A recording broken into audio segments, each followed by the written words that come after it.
Hello students, आज हम बात करेंगे स्पोर्ट्स के पीछे की फिजिक्स की। हमने एक स्पोर्ट्स लिया है और वो है बैडमिंटन। मैं भी खेलता हूँ, बहुत अच्छा गेम है।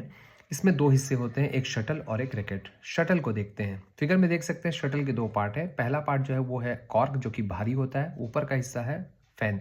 जब भी शटल को मारा जाता है तो जो पंख होता है उसमें वो जब आगे बढ़ता है तो एयर का ड्रैगिंग फोर्स लगता है। जितनी तेजी से आप मारोगे उतना ही एयर का ड्रैगिंग फोर्स लगता है और उसे रोकता है, जिससे शटल बहुत दूर तक नहीं जाता। दूसरा है रैकेट। रैकेट में कभी-कभी क्या होता है कि अब जब मारते हैं तो बहुत अच्छा शॉट पड़ता है और कभी-कभी शॉट बहुत अच्छा नहीं होता है। रीज़न क्या है? आप रैकेट की बनावट को देखिए, उसमें एक स्पॉट दिख रहा है आपको। स्पॉट जो है स्वीट स्पॉट कहलाता है, जहाँ वाइब्रेशन कम होता है, एनर्जी का ट्रांसफ़र ज़्यादा होता है, मोमेंटम ट्रांसफ़र ज़्यादा होता है। कोई भी शटल जब उससे आके टकराता है तो आप कम फ़ोर्स से मारते हैं तो भी वो बहुत दूर तक जाता है। फिर हम बात करते हैं क्लियर शॉट की। क्लियर शॉट क्या होता है? जब कभी भी कोई प्लेयर 45 से 60 डिग्री पर शटल को मारता है तो शटल जो है वो ट्रेजेक्टरी मोशन या पैराबोलिक मोशन करते हुए नीचे गिरता है, लेकिन एयर ड्रैग होने के कारण पूरा कंप्लीट पैराबोलिक मोशन नहीं हो पाता है। एक्चुअली क्लियर शॉट का उद्देश्य जो होता है वो ये होता है कि डिफेंस को हम अटैक में बदल सकें। सबसे इंपॉर्टेंट शॉट और सबसे तेज शॉट जो होता है वो होता है स्मैश। स्मैश शॉट को जब हम मारते हैं तो उसके लिए हम अपना कंधा, अपनी कलाई, अपनी कोहनी का यूज़ करते हैं।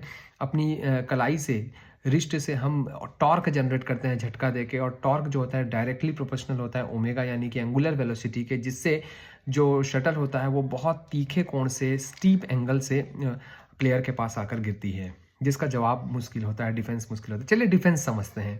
डिफेंस में दो होता है, एक तो ब्लॉक डिफेंस होता है और दूसरा लिफ्ट डिफेंस होता है। ब्लॉक डिफेंस में क्या होता है कि रैकेट को सामने रखकर जो आने वाला शटल है उसकी काइनेटिक एनर्जी जो होती है उसको यूज़ करके सिर्फ एंगल बदलना होता है। दूसरा क्या होता है आपका लिफ्ट।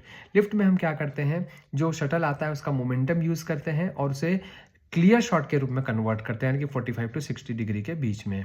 ये हुआ इससे बचना। एक्चुअली स्मैश जो होता है वो बहुत कम समय देता है, 0.3 0.4 सेकंड में वो पहुंच जाता है।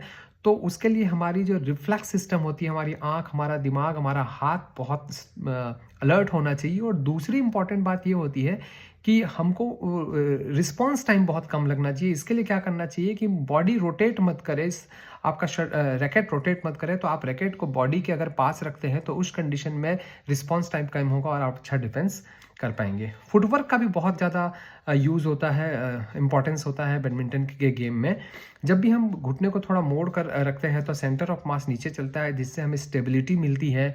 और फ्रिक्शन का भी बहुत महत्व होता है कि आपने शूज़ अगर पहने और अगर ग्रिप अच्छी है तो भी आप स्टार्टअप स्टॉप बहुत अच्छा कर सकते हैं और गेम को बहुत अच्छा बना सकते हैं। ये कुछ फिजिक्स थी बैडमिंटन गेम के पीछे।